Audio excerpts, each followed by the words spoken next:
Hey, Claudio, Mehdi, how you doing? Um, I've gone ahead and put a strategy, hey, Jack, Mark. I went ahead and put a strategy PDF in the chat box there. You can go check that out.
Hey, Duncan, good to see you. Did you take that take two earnings play?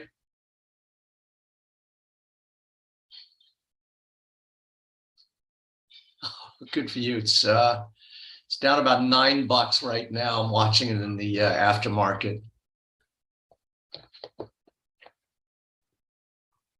Yeah, I thought that was kind of a slam dunk. Wish I'd taken actually a bigger position.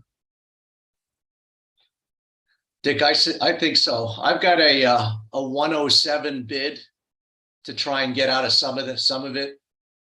So I've got some, I've got a bid at the $107, and we're still trading, good ways away. But I'm just going to try and leave this thing alone. I maybe probably should get out of some right here, but I'm just going to watch this a little bit. But I think, yeah, this thing's cooked. So that was a decent play. I also shorted NVAX into earnings. I think it's tomorrow morning. I don't know when NVAX announces.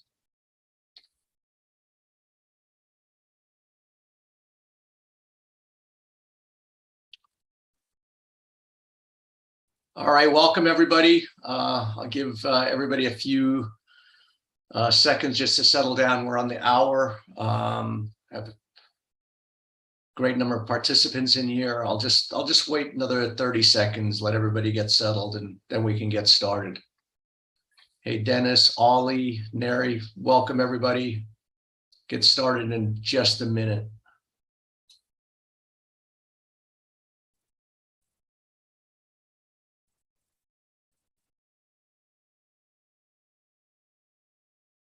Are you guys hearing me and seeing okay? Some are all good. Okay. All right. So yeah, Mark, I can hear and see you just fine. Okay, cool. Thanks, Dwight. Yeah, some people were saying I never. So welcome to this live event, this 3-day live trade execution webinar series. I've kind of subtitled it, How to Capitalize on Monster Moves in the Markets and Also Avoid the Market Traps. And my name is Mark Shawson, the Pattern Trader. And this is a free webinar, but in the meantime, I'm getting paid in the pre-market or after-market session. So for those of you who don't know, the markets are, wow. So Novavax is just holy shit. Hang on one second. I'm just going to cover some positions here. I'm making an absolute fortune in this aftermarket.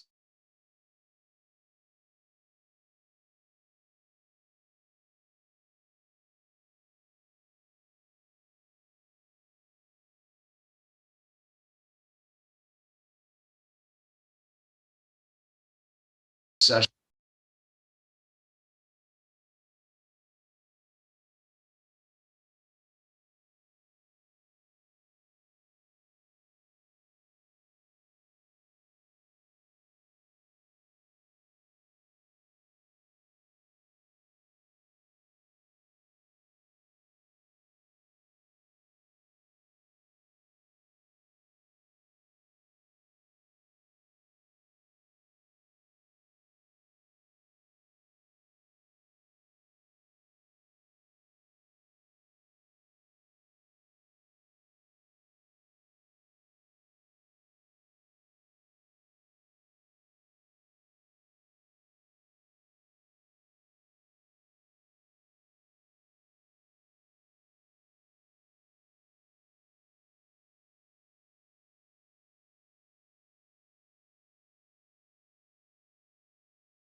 Hey, folks, looks like Mark has lost connection. So just hang tight.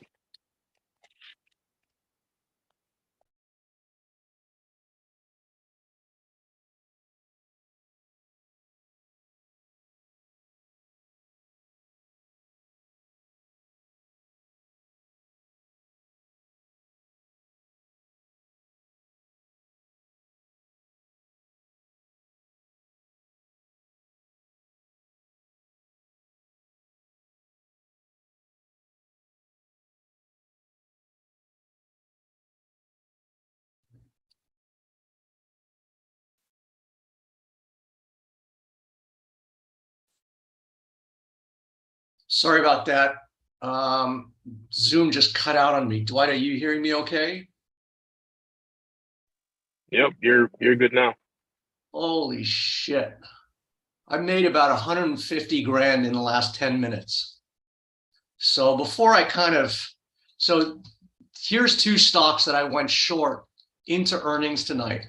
So you can see that Novavax closed half an hour ago. So the US market closed at 4 p.m. 34 minutes ago, and it closed at $57.25. Now I shorted Novavax around 58.50, and I just covered under 40. So I made like $18 in about 10 minutes.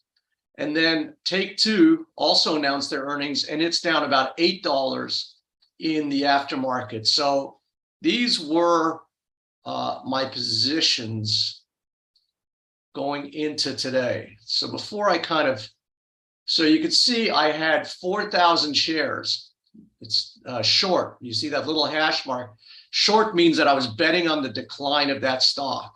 And you can see that the price was $58.60. And now the price has dropped $20. And I literally made $80,000 in about 4 minutes.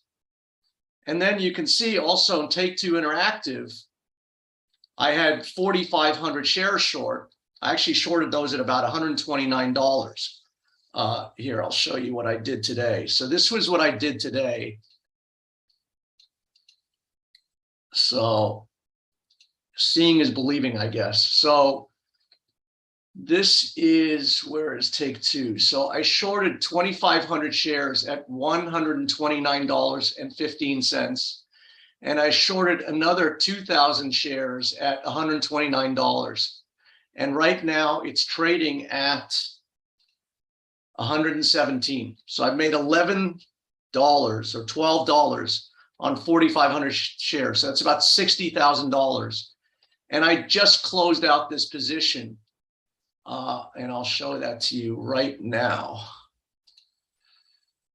So that was a nice, so you guys aren't paying me, but at least I'm getting paid in the market. And this is how I make my living. Before I take this down, let me just share with you what I did today, and then I'll take this down.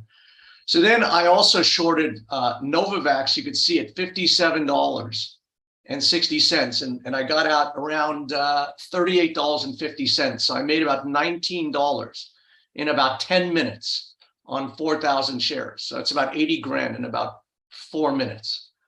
And that's how this earnings games works. You know, the company announces earnings, and then it can go both ways. And then also today I bought Restoration Hardware, bought 2,000 shares of Restoration Hardware at $291. And I got out at $304 and $303. So I made about 25 grand on that position. And then I also bought some puts in this HYG, and I'll show you what I did and why I did it. And then I've also been actively shorting this QDEL. I came in short on Friday. I shorted it around $99 and it's at 92, and I just kept adding to my position. So I'll show you why I'm also short that. So all told today, I made close to 200 grand. And you can believe me or not, I'm showing you the actual, this is not a demo account. This is my actual account with all of my positions. I did have about $1 million in the, in the market today.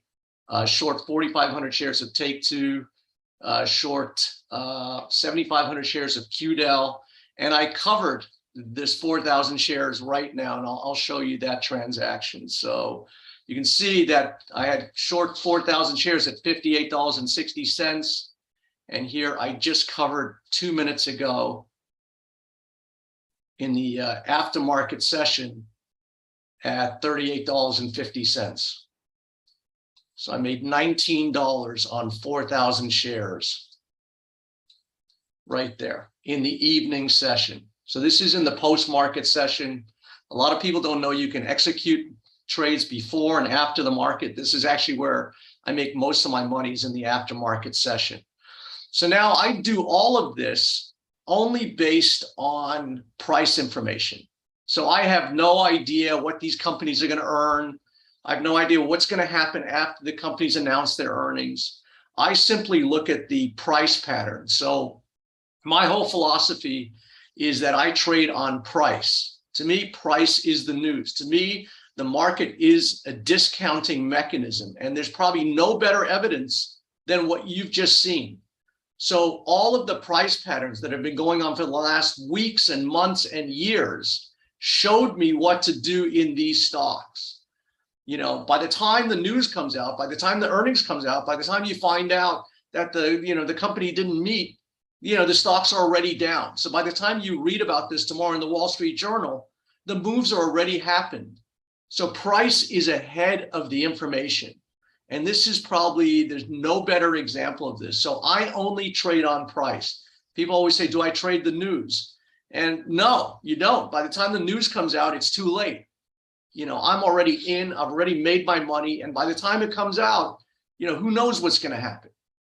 So let me share with you why I did this. And also, I have an active community webpage. There's about 128 members. We've just started it, and we're just growing this pretty rapidly. We just wanted to see how it worked. We just kept it pretty small for a few weeks, just testing it out. But, you know, every once in a while, you know, I post my thoughts and I post my trades. And this was what I posted today. This was earlier today, you know, way before earnings came out, when, you know, you could see that TTWO was trading about $129. And I shorted right at that price. Now, why did I short that? It looked like it was, you know, at the high part of the day, it looked like it was a nice trade.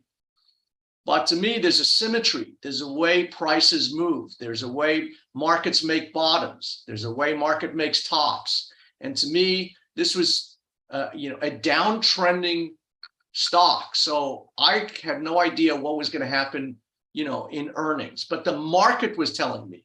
The market is ahead of the news.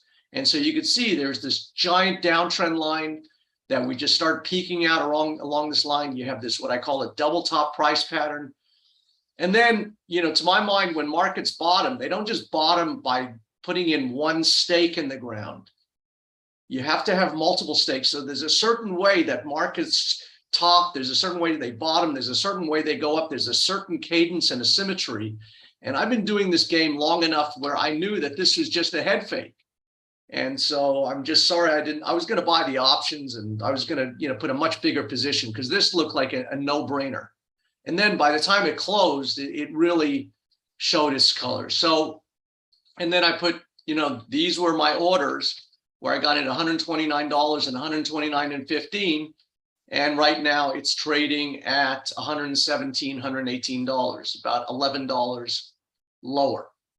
So, you know, probably if I was smart would cover some of this here, but I think it's should still go lower, but we'll see what happens there. So this is an active kind of web page, and you can see that Bobby said he's joining in, and Chris has said he's shorted, and John said he's taking a bite. So Bobby said, thanks for bringing this to our attention. Chris says, awesome play. And I said, take TWO is about $10 in the aftermarket. Graham says, I'm into, thanks for the insight. So this is our community webpage. And if you're interested in joining, I'm sure our team will kind of let you know how to do that. But, you know, let me share with you why I took that trade. Now, you know, trading on earnings is a very risky thing. I don't want to advertise this. I don't, it's a very risky thing to do. You know, these things have gone against me as well as they go for me. And so you've got to know what you're doing. So to me, this is the stock of TWO. And to me, it really doesn't matter what this says. So this is take two. I don't care if this is a corn chart, a gold chart, a euro yen chart. I look at all of these charts the same way. So the first thing when I open up a chart, I say to myself, what is the phase or the condition of the market? Meaning by and large, is this an up market, the down market? You know, and I always talk to myself as if I would have like a 6-year-old sitting right next to me. And I said, okay, is this market been going up or down? And you can see we dropped from about $200 to about $125 over the past year or so. So this has been in a descending market. This is a downtrend. And by and large, you always want to get in cadence, in rhythm with the trend. So, you know, if I look at this big downtrend, then I look for patterns and then price action that then confirms, oh, how do I join this trend? I don't just arbitrarily just, you know, leap in there. I always look for a pattern and then price action. So it's always like a 3-step process. And, you know, tomorrow I'll kind of give you access to my book, which goes into this more detail. I would say, well, you know, what is the phase of the market? And I should have this written out before. So to me, this is a downtrending market. Then I always say, is there a chart pattern that, you know, indicates which way this thing wants to go? And right here, you have this double top. Now you have all kinds of, you know, patterns leading into here. but you had a double top here, which basically is exactly what it sounds like. Market goes to one peak, backs off, hits it again. And now we really haven't confirmed it. But to me, I can start seeing the shapes and the cadence. And remember that there was a catalytic event, that we had a news event coming out. So to me, the news should always push the stock or the price in the direction that it's already looking to go. Now you can see I kind of anticipated what this was going to do early. I started shorting it early today when it was at about $129. And by the end of the day, price collapsed. And so I call this bar a key reversal bar. You can see where you make a new low and then you make a new high and you close on the low. So let me just kind of, again, this is a bar chart. And this is the entire daily bar, where earlier in the day, prices went to about $130. And by the end of the day, the market closed exactly on the low of the bar, meaning that the sellers were in control in a downtrending market with a double top, with news coming out. And I kind of felt like all of this cumulative action was going to result in the stock going lower. And so this is what's happening right now. We're trading at about $117. It just gapped down in the aftermarket. So let me just keep an eye on what's going on here. So it's trading about 118, 119. It's kind of creeping back up. I probably should take some off here, but let me just see what happens. Now it's 120. So it's actually getting, it's bouncing out all over the place. But independent of whatever happens, this is kind of the thesis under which I look at all trades. So again, once I have my chart pattern, then I look for a particular bar. And I call these bars my insurance day bars. Now, the reason why I call this an insurance day bar is that when I see these bars, it kind of tells me where to join the trade and where my risk is. And so there's really two definitions to me of an insurance day bar. The first one is what I call a key reversal. And this simply is noticing how does price close relative to the high and low of the day or the week or whatever you're looking at. So to me, a key reversal is something like this, where the market has a low and a high, and then we simply observe how does the market close relative to the high and low. If it closes on the high part of the bar, it suggests that the risk was flushed out and the buyers were in control. And you can see that there was a bar right here where it made a new low, closed on the high, and you had a bit of an upward movement following that reversal. Now, I'm not suggesting that you look for these reversals and trade off of them. To me, I look at these reversals in context with the direction and the pattern. So to me, this reversal here, where you see the market make a new high and then close on the low right here today, in context with the downtrending, to me, this was a very bankable trade. And so once it closed on the low, I said, okay, fine. It's good to go. I already shorted it way up here. And so now we've got some follow through in the aftermarket. And to me, I think this thing continues to go lower. Now, as I said, there's a lot of nuance here, but to me, markets don't just end with one thing and go up like this. In order to make a bottom, the market has to make a bottom. It has to put in a bottom. So there's a lot of nuance to looking at these things. This is what I do. This is what I teach our members what to do. This is how I alert our members. But to me, there was just no doubt that we were going to come somewhere under this 115 and toward these lows at 100, and likely we'll take out these new lows, the way this chart pattern and the way this direction is setting up. So to me, it was kind of a no-brainer to sell this into strength today. And certainly when it closed, I actually wanted to sell more, but I had Novavax. I had a lot of risk on the table. I had many other things going on, and so I'm happy to make a few bucks in the aftermarket like this. So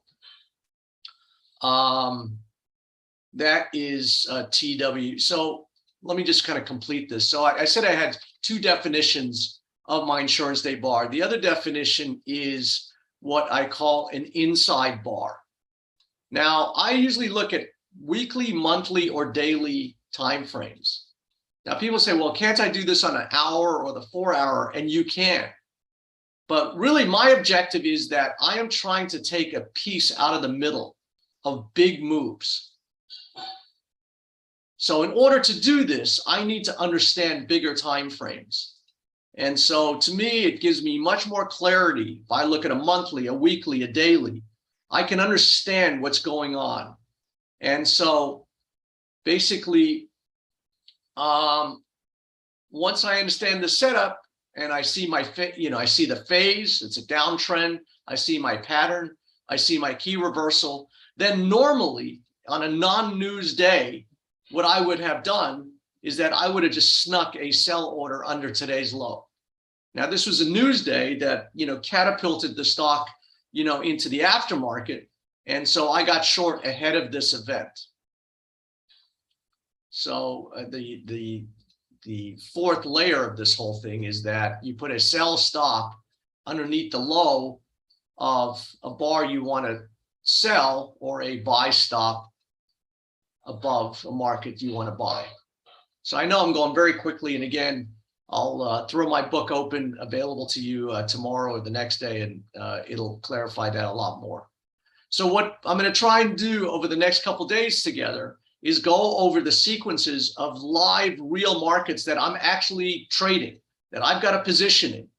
So, we can look at the next one I want to look at is QDEL. I've got 7,500 shares, a position that's worth almost $700,000. And I shorted this in the earnings last week too. And again, for the same reason, I just principally looked at the price patterns in the market. And to me, this is one of the most bearish looking price patterns. So whether it goes now, this week, or next week, this thing is probably going to get cut in half over the course of the next little bit of time. So I'm going to jump to a weekly chart. So this is the stock of QDEL. Now, I don't know what these companies do. I don't really care. I don't know what they make. I don't know what their revenues are. I don't know what their balance sheet is. I don't look at anything, called fundamental information. Fundamentals are an examination of, individual company metrics like price earnings ratio, sales to turnover ratio, balance sheet, cash flow, EBITDA. I don't look at any of that. I only look at price. To me, price is the news. Price is a discounting mechanism. So I shorted QDEL into earnings last week. I got short about 99 bucks, and now we're at $90. So I made about 10% in the last 2 days shorting this because, price is the news. Price tells a story.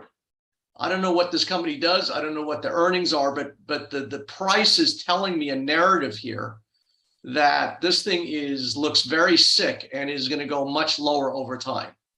And so what I look at is, first off, here are very pronounced bearish chart patterns. So this is basically a triple top. It's exactly what it sounds like, where the market makes one high, backs off, retests that high, backs off, goes through that high, backs off. And when it all comes through a common neckline, which is simply a line drawn through the pattern, that tells me that this pattern has been completed. Now, this is my, once I see this pattern, this is my trading for dummies. This will guide me, going forward well into the future. So this is not to say that the market will never trade higher, but basically all of those rallies are meant to be shorted. So once I understand what's going on in a market, and again, I don't really care what that is. I don't care if it's natural gas, gold, the euro, yen. I'm just trying to understand a pattern and a trajectory of prices. So, we see the pattern. We see that this is in a down phase. You see that this has just been chopping wood in this trading channel. And now we're about to take out the lows and make new lows. And so to me, it's kind of like a no-brainer to be short here. You know, there's very little risk of this thing going the other way. So I don't know when it's going to go. Sometimes, you know, markets take a lot longer and this thing could just, you know, continue to trade along the bottom here, but eventually this sucker is going to break. And so I'm short. I added to my shorts today, and I actually have put options, which is also a bet on the downside. And so I'm aggressively short, betting on the decline of the stock. Now, a lot of people don't understand that. Most people who trade stocks are buy and hold. They look to just buy something, or they look for a stock to come down so they can buy it again. To my mind, there's more money to be made on the downside. Stocks go down very quickly. And so I actually bet on the decline. Now, this is a little bit more mechanically more detailed. This is done by your broker. This is nothing that you really have to have a sophisticated knowledge of. But effectively, when you go short a stock, it's not like the FX market where you can just sell the euro yen or sell gold on the FX. Here, you actually have to borrow the stock. The broker has to get it from a customer or the clearinghouse, and then he loans the stock to you, and then you short it, and then you've got to buy it when you cover in. But that's just a mechanical thing. All I mean is when I say I'm going short, is that I am now betting on a decline in whatever market I'm looking at. And I do believe that the US market is a bear market. We've had a rally over the last couple of weeks. But I do think that we are in a bear market, so I'm always looking to sell the rallies. And so I've, you know, today had a feast selling Novavax, and I'm short these three plays. So you can see QDEL, I shorted at 99, it's at 90. I shorted Novavax at 58, it's at 39. And I shorted Take-Two at 129, it's at 120. So these are plays that I just did in the last day or two. So I'm not always short. I do buy things. I bought Restoration Hardware this morning. I bought Restoration Hardware at $291, and I blew out at 304. So, you know, based on whatever markets are doing, I will, you know, take them for whatever ride they look like they're going to take me on. Are there any questions about that? I know I went through that very quickly. And again, it doesn't matter what the market is. I look at the phase, the condition, the chart patterns. Now, I have put a strategy workbook in the link to the chat box. So if you missed this, go back and find it. It talks about the patterns I look at. It talks about the scientifically based trading system that I use. And there's a lot of information in that strategy workbook. So I did put it in right at the outset. And if you miss it, it is there. So Mary says, can we use the same patterns trading on Forex? Absolutely. So let me just kind of walk you through some of my, you know, prior trades and give you an example of, you know, how you can trade this on any market. So these are just examples. You know, I need to update them, but this was just a few weeks ago, June 30th, where I, you know, and this is an example of an email that I send out every day to our elite members, advising them on certain high value setups. In this case, on June 30th, it was a Thursday. I said, put a sell stop in gold at $1,801. And you can see my buy stop was at 1,707. So my methodology is designed to capitalize on the big moves in the markets. So this was what, $94. And this got triggered. We sold it at 1801 and I got triggered at 1707. So you can see there was a number of bearish price patterns in gold. At the same time, I also said sell silver. There was a bunch of bear price patterns there, a double top, key reversal, etc. And this was the result. I took out 250 grand on that trade, 199 on this one, 126 on this, lost 28 grand on that, etc. But I made a monster amount of money on those trades. here was the dollar yen a few months ago. This was March, and I said this was going to be a once in a decade move. I told our members once this thing started breaking out, this is going to be a major move. And I told them just to slash and burn and buy it at 117. This thing eventually ran to 140, 3,000 pips north of that price. At the same time, I said buy the euro yen at 132.17 based on a double bottom on the weekly chart. And these were the cumulative results of those trades. This was a gold trade, some time ago back in April. I told our members to sell it at 1919 and also at 1827, and just took out a monster amount. This was in the pound versus New Zealand dollar last November. Told our members to buy this, buy some more, and then got out on that. So I make some serious bank. Dennis says, what do you think of supply and demand? I think, the markets tell you where there's supply and where there's demand. They tell you that in the form of resistance. So to me, this is what I would deem as supply. So there's supply in this stock at 100. And I feel like there's very little demand here now at 90. There is some demand every time. So this is what these charts reflect, supply and demand. So this is what I call a distribution pattern. People are getting the puck out. The smart guys are handing it over to the retail guys.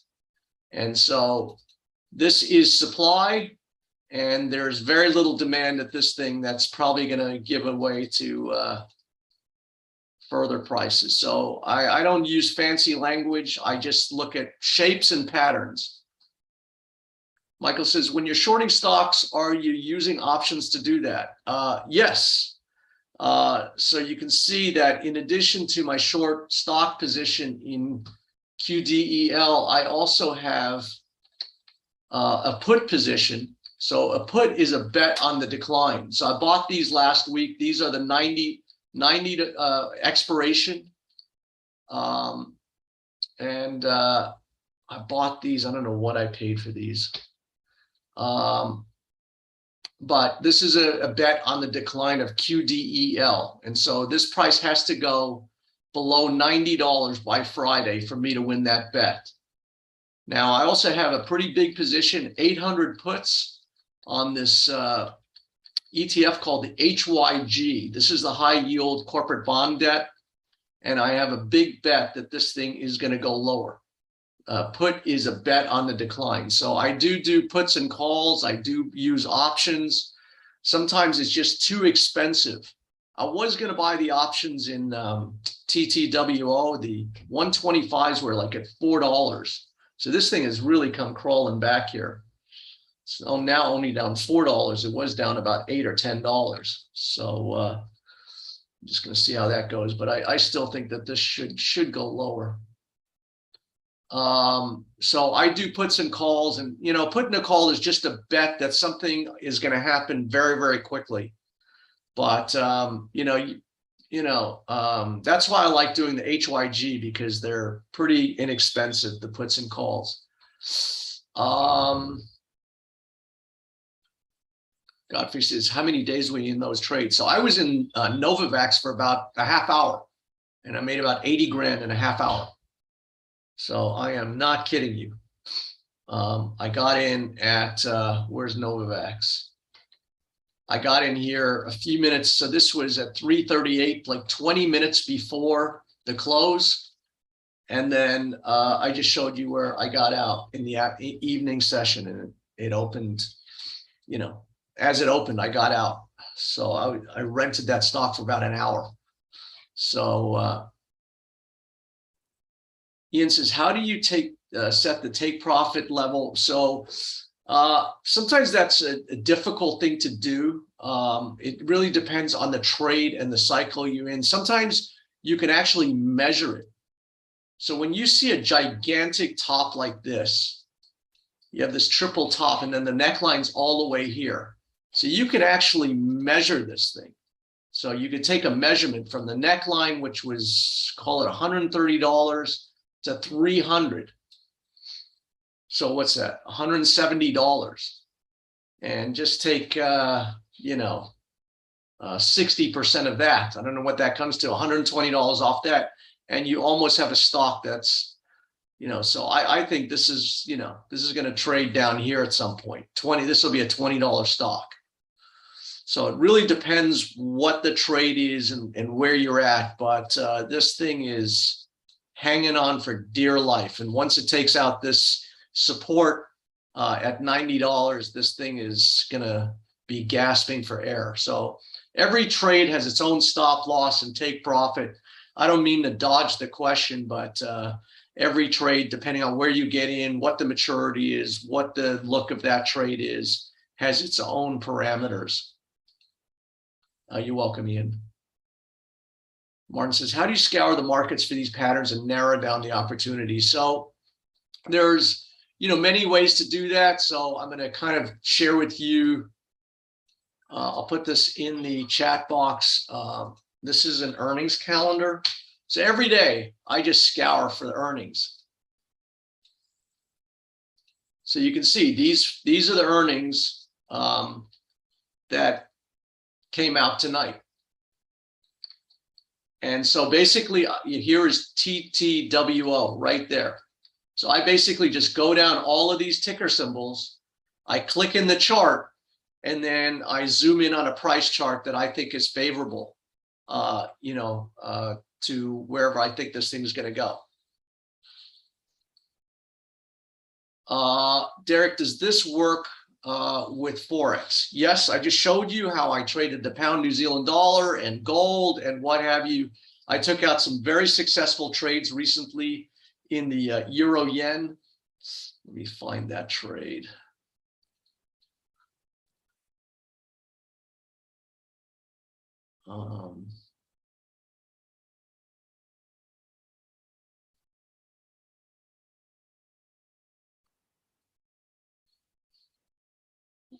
Trade. So I took out a trade recently in the euro yen. Actually, I should have made a lot more. I let this thing go too quickly. So here was a trade that I made $46,000 shorting the euro yen. And so I look at everything. You can make trading decisions based on any trading instrument. So this is the dollar yen. I told our members to buy this right here on a breakout right here at 117, and you can see it went to 140. So yes, I look at all kinds of charts. Right now the markets are kind of betwixt. And August is a very, is a difficult month. It's especially difficult for currencies because Europeans go on vacation in August. And so August is a difficult month, I think, for stocks, for anything. So I'm kind of like a sniper. I'm just, usually I look for positions to build a position. But in August, I think you're just going to get a lot of volatility, a lot of insecurity. And, I'm kind of looking to see if there's anything I like right now. And there really isn't. I'm looking at this dollar Canadian. This actually feels like this is going to break to the downside. I felt like this in the last webinar. So this is the dollar versus the Canadian dollar. And the way I look at this chart is sometimes I look at what markets do as well as what they don't do. Now this one, so I trade all kinds of markets. To me, there's three phases of the market: markets going up, markets going down, or the market's going sideways. But frankly, to me, there's also two other phases of the market. And this is where I make most of my money, on the turn, where the markets go down and they turn from an up market, a down market to an up market, or conversely, turn from an up market to a down market. So these are really, to me, the 5 phases of the market. And I will trade all of them except for this.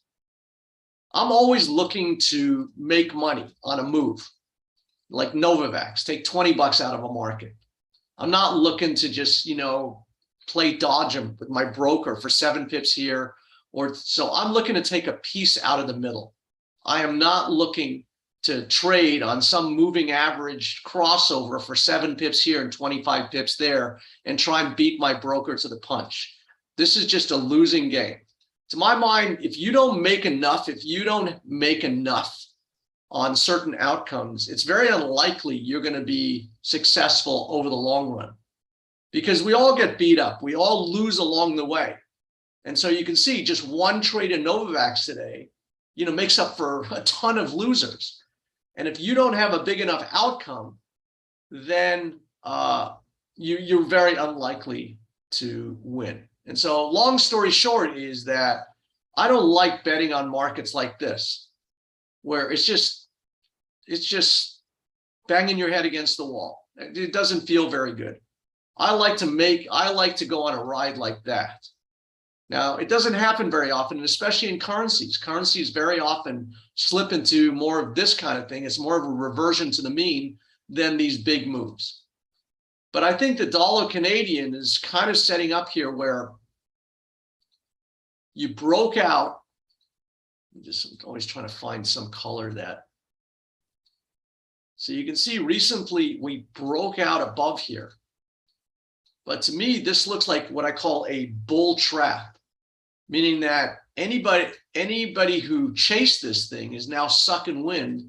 And usually when traps are sprung, they go the other way. So I'm looking at this thing as a bear trap. And then also within this bear trap, I also see this kind of head and shoulders price pattern forming.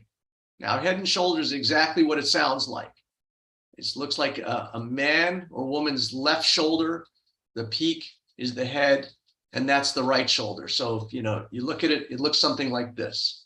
The shoulder, the head, and the shoulder. Now, this is a bearish price pattern. This is a reversal price pattern, meaning that leading up to this pattern, prices were going up. But if this is a bearish or reversal pattern, it means once this price pattern is triggered, it's going to go lower. So I think this is what is happening, and I'll drill down to a shorter time frame.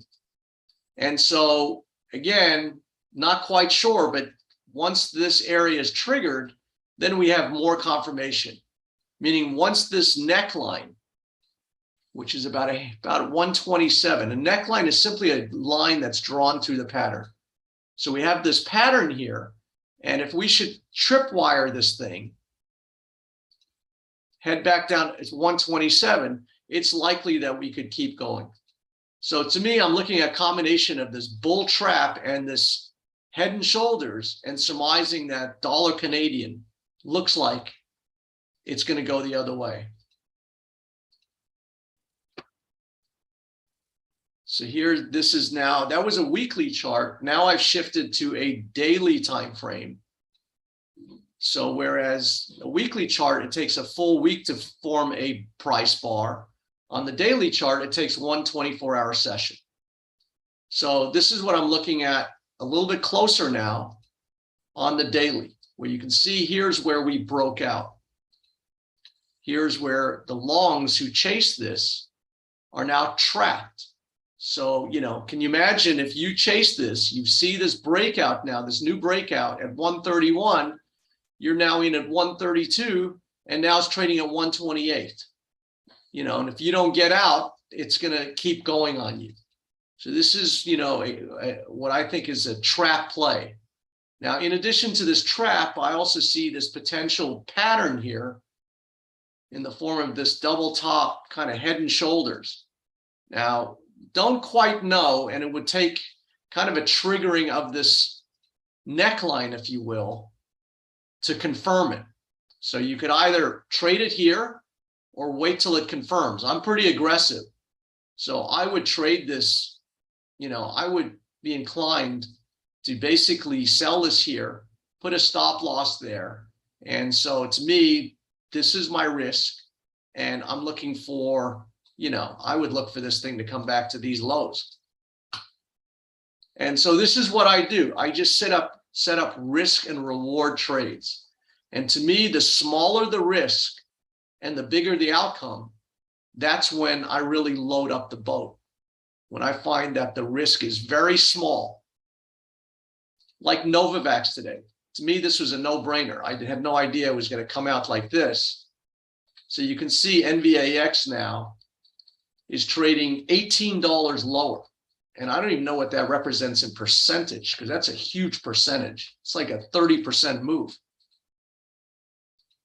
But this is what NVAX looked like. It had it looks just like QDEL. It had all of these major bear patterns in a prior time frame that alerted me what to do now. So this looks just like QDEL. We have these major bearish chart patterns in a previous time frame. You have a double top there. You have a head and shoulders there. You have a double top there. This whole thing is a, as Dennis asked, somebody asked, this is a supply. This whole thing is overhead supply. This whole thing has told you that people have been getting out for a long time. Now, this is where this thing closed today. Now, how do we know where this is going to go? Well, this told me. This is in a downtrend. This is a bear pattern. So whatever the news is just going to be a catalyst to send this thing where it was already meant to go. You kind of had a reversal right there that told you that it was basically over right then.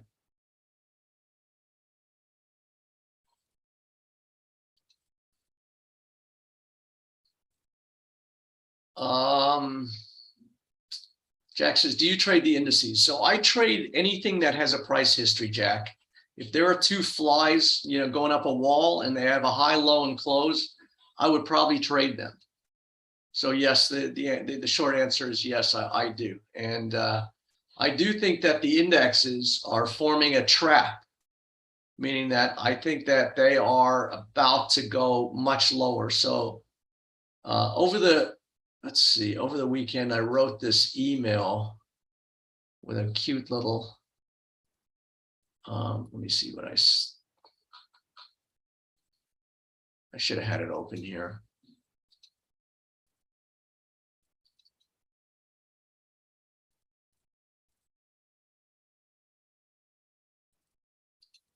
So just give me 1 minute. So I am, despite the fact that we've had a pretty good bull market recently, I am very, very bearish. So this was the my newsletter yesterday. And my little title was, "This feels like picking up quarters in the middle of a freeway."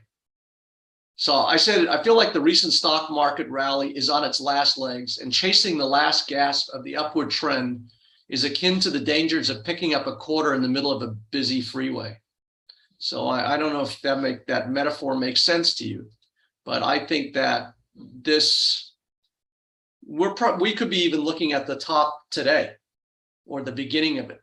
We have a huge report on Wednesday, an inflation report that's going to be a big catalyst for the markets. And this is the S&P 500.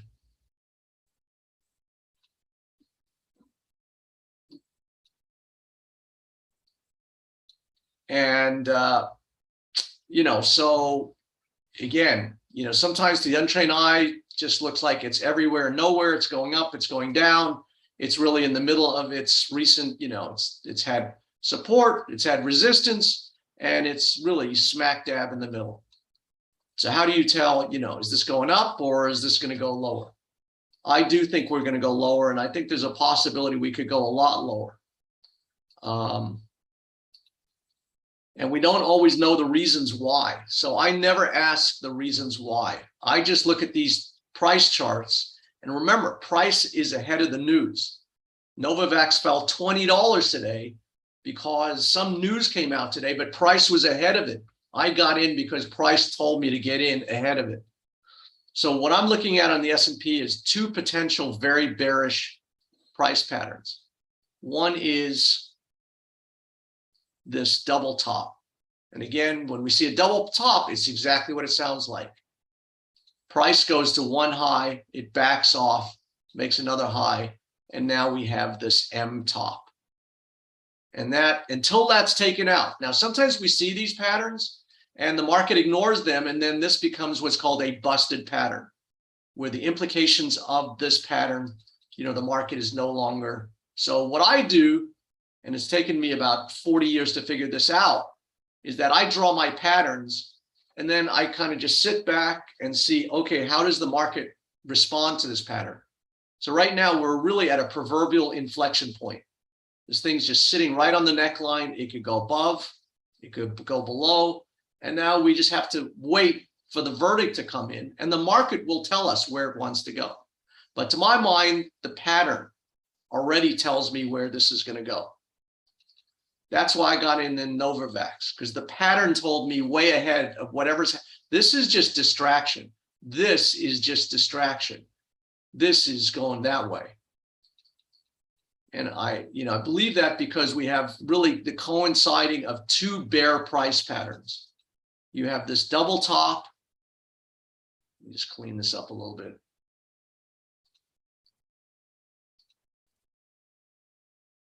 And then you have this other very funky price pattern called an ascending, broadening price pattern. So it's ascending because the price pattern, the price is going up throughout the pattern. It starts out life in the pattern narrow and then widens or broadens out at the top. Hence it's named the ascending, broadening price pattern.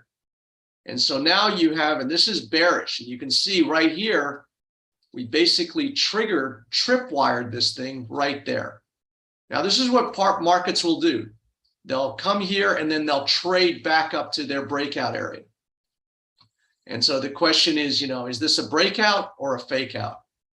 And so we're really at this very pivotal area around the 4,200 area of the S&P. I'm kind of hoping that it just gets a hair higher at some point in the next 2 or 3 weeks. But I fear that this could be coming to, this could be ending by this week. We could look like this. If this inflation data comes out badly, this thing is going to come off very quickly. But I think whether it comes off this week or next week, I think it comes off because we have, again, the confluence of these two patterns, the ascending broadening price pattern and this double top price pattern. And now we're literally sitting at the moment of truth, right at this.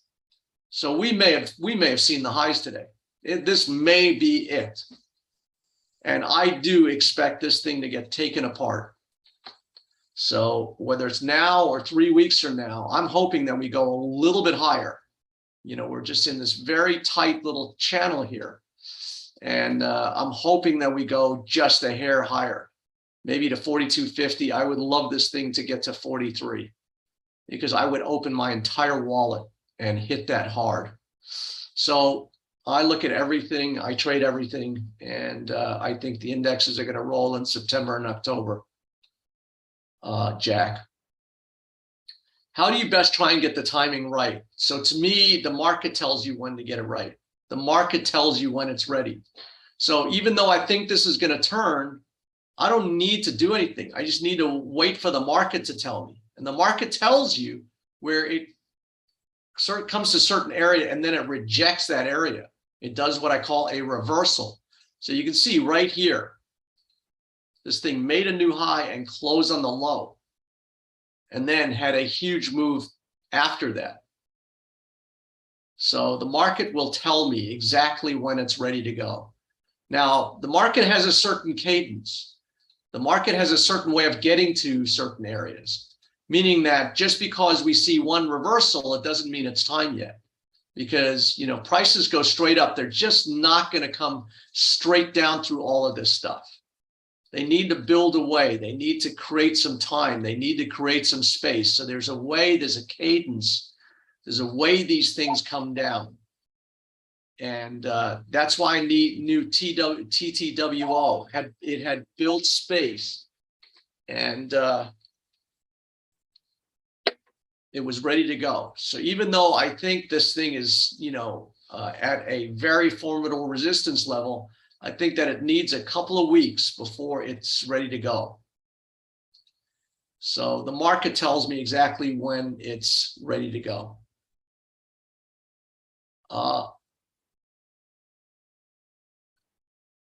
So Chicken Little says this session rocks. So thank you for that. So everybody's asking me to look at a lot of charts. Really what I'm trying to do in the next couple of days is give you a way of looking at the markets. So we could go look at 1,000 charts, but if you don't understand why I'm doing something on one chart, it makes no sense to go to the other. And that's really not what this format's all about. I do something on Friday where we have a very active group and everybody asks me to look at different charts. And if you're interested in that, it's called the Underground Trading Sessions, and you're welcome to sign up for that. But I'm not going to go look at 1,000 charts. I just want to kind of communicate with you a way of looking only through the prism of price. So I don't care what Jay Powell's doing. I don't care what monetary policy is doing. I don't care what inflation is doing. I don't care what Novavax said in their earnings releases. I just look at price. And price gives me a risk reward highway. So the one last kind of weird instrument that I'm in here, this instrument will also kind of tell you what's going on with stocks. This is the high yield corporate bond index. And I think that we're hitting a meaningful resistance here. So you can see again, this is where price starts telling you when it's ready to end. Now I jumped the gun a little bit. I anticipated that this was kind of a high here. So this is this, it's called the HYG. Now this is the high yield corporate bond chart. And you can see we've got this ascending broadening or descending broadening. And, you know, we've got this funky thing where it just basically broke out here, but I think it's going to be a fake out and we're going to go all the way back here. Now, this is also a tremendous barometer for stocks because this is an inverse thing. If this goes lower, it means corporate interest rates are going higher. So as price goes lower, interest rates are going higher. And this is the measurement of risky corporate debt. So what I'm looking at is the way it's kind of behaving right here. It kind of broke out, but I think that this is going to be a fake out. It's a breakout, but it's a fake out. And also by virtue of the way it closed. So again, I look at an area so you can see that there's a resistance in here. And then you can see the way this thing closed. So made a new low and it closed, made a new high and closed on the low. So again, I bought these puts. Where did I buy these puts? These 78 puts that expire at the end of the week. And I started buying them for about 30 cents. You can see they closed at about 40 cents, which means I made about 25% of my money already. And so you can see they're trading at 78. So I need this thing to go south. I bought the puts.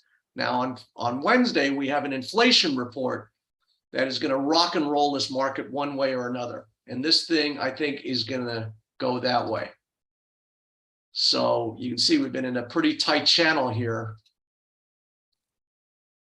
And now this market is ready to, you know, if it starts coming out this way, you can see we're at this proverbial crossroads here. This is a very key inflection point. And I surmise we're going to crap out pretty quickly. So I bought the put options, which is a leveraged bet that this is going to decline by the end of the week.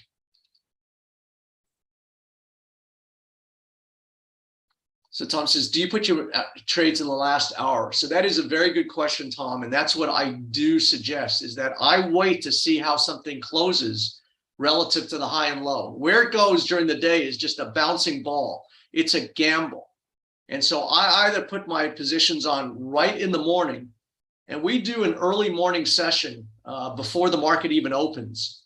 And I started buying Restoration Hardware in the pre-market session this morning at 291 and got out at 303. So I either get in before the market opens or around the market, or then I wait and I see how it closes so that, you know, I can set up my trades going into the next.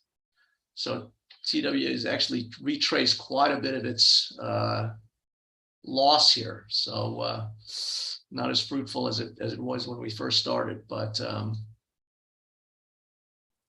But that is a good question, Tom. And yes, if you wait and see how something closes. So, quite honestly, I actually bought these things on Friday. You can see that this thing made a key reversal and then into a higher opening today. I just unloaded it and made about double my money. Just observing how this thing closed on Friday, I surmised that it was going to open stronger. It did open stronger.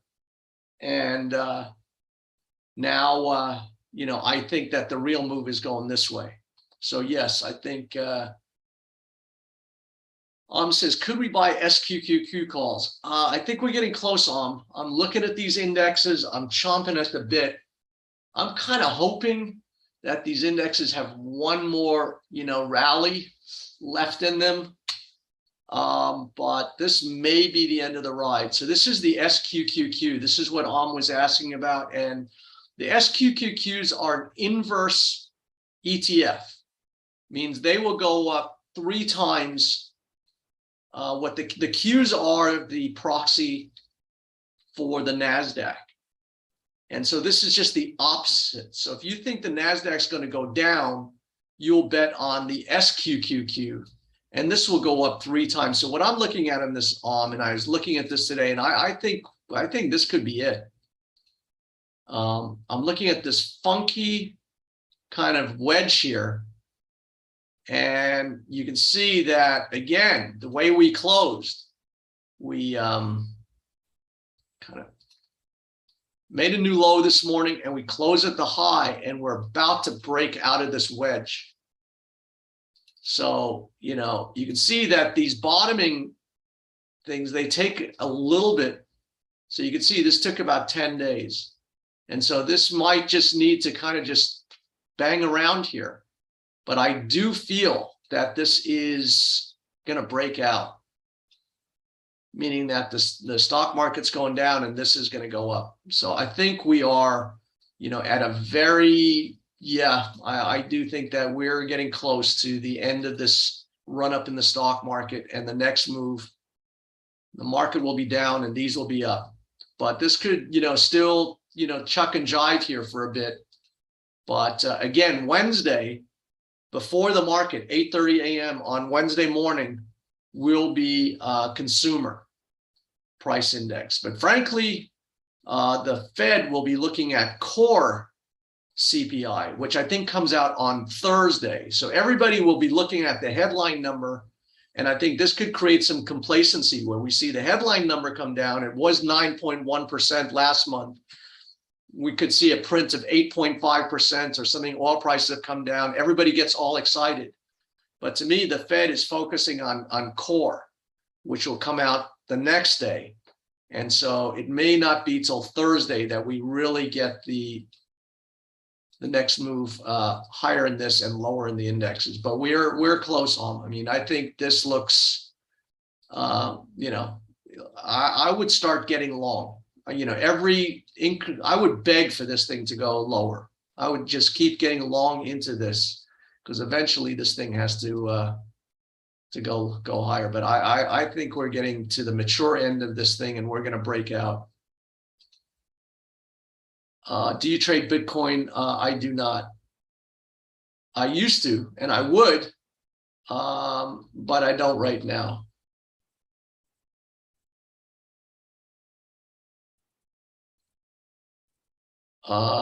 Do you look for gaps? I do, but I don't trade them. I mean, gaps appear. I don't recommend you chase gaps. Sometimes they work and they continue, and then they retrace, but I don't trade them per se. I look at what is the pattern, what is the trajectory, and where can I get in, and what's my risk and reward? Those are the questions I ask myself. Gaps, when they appear,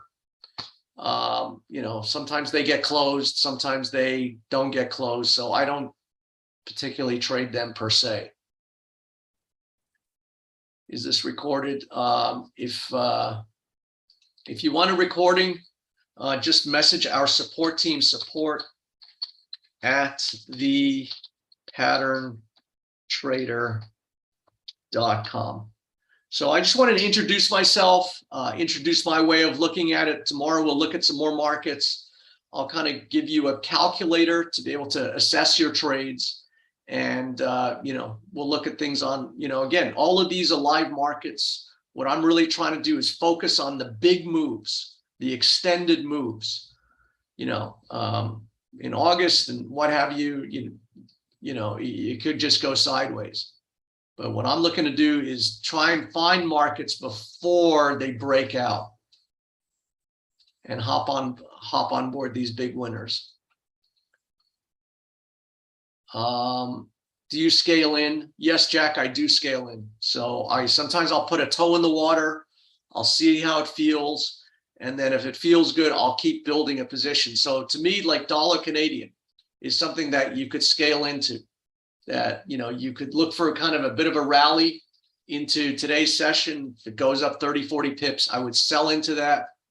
And then if it starts coming off, I would start scaling into this, because I do feel like this is kind of at an area where, you've probably seen your high here at 130.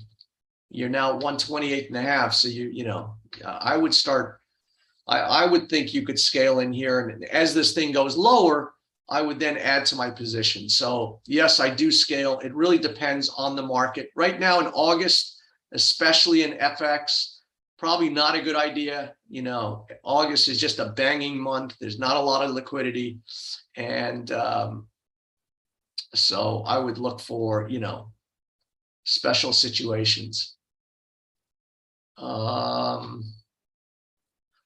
started to scale into QDEL. So I started selling at 99 and then I sold more today, because today it's got, I think it's got what's called an inside bar. So I told you there's two price action that I look for in which I look to scale into a position. One is the key reversal and one is the inside bar. And today it's kind of a combination. So let me just back up here and then I'm going to end here. So this is QDEL. Again, it doesn't matter what this chart is, as long as it has certain trade, prerequisites. So you can see that, we had this huge head and shoulders price pattern here. It looks just like a man or woman's head and shoulder. You broke the neckline, and this told you that this is by and large going to be a downtrending price action thereafter. Here you had a funky double top head and shoulders, and now you're lower after that. So now once I understand what this chart's telling me, it's a downtrend, there's all kinds of patterns here. I want to be short. I want to get in sync with this thing.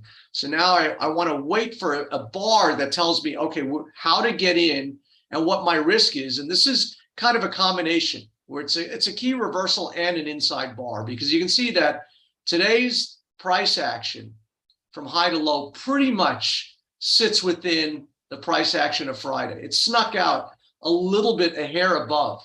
So it kind of makes it both a key reversal because it made a new high, and then it also closed on the low. And then it's also somewhat of an inside bar. But to me, this is kind of a no-brainer.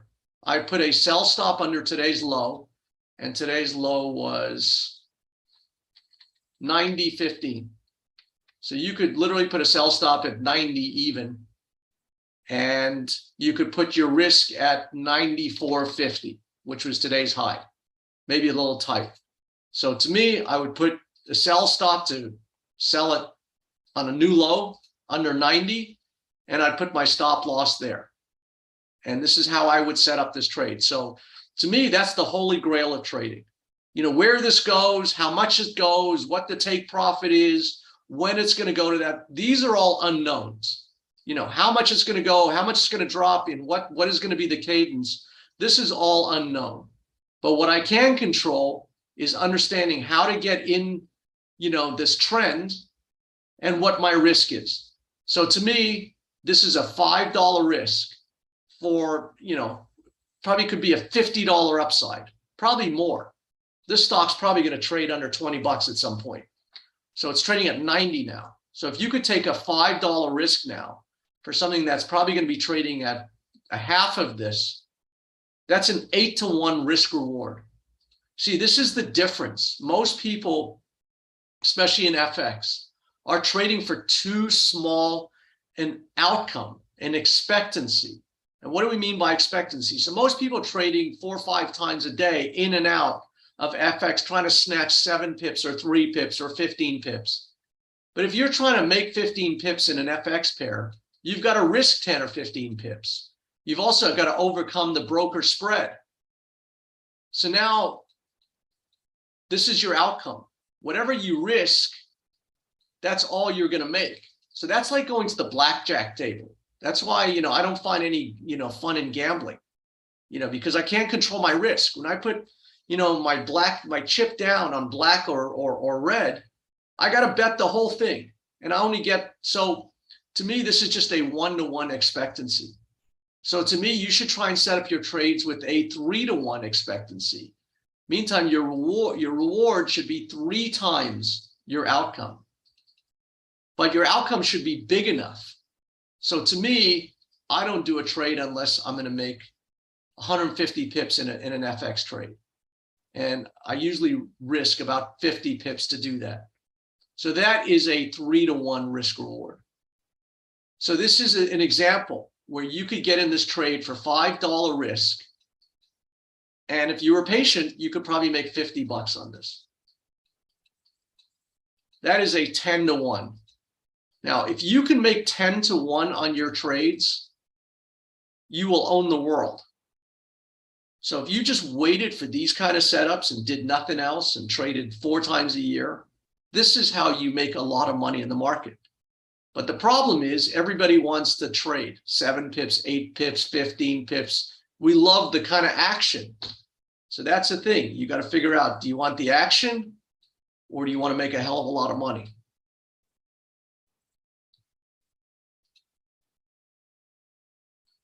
All right, I'm going to end it there. Dwight, thank you very much. And we'll be back tomorrow, 4:30 Eastern Standard Time. Michael, you're welcome. And I hope you guys got some value out of this, and save your questions for tomorrow and we'll answer them all tomorrow. So thank you, everybody. Thanks, Dwight.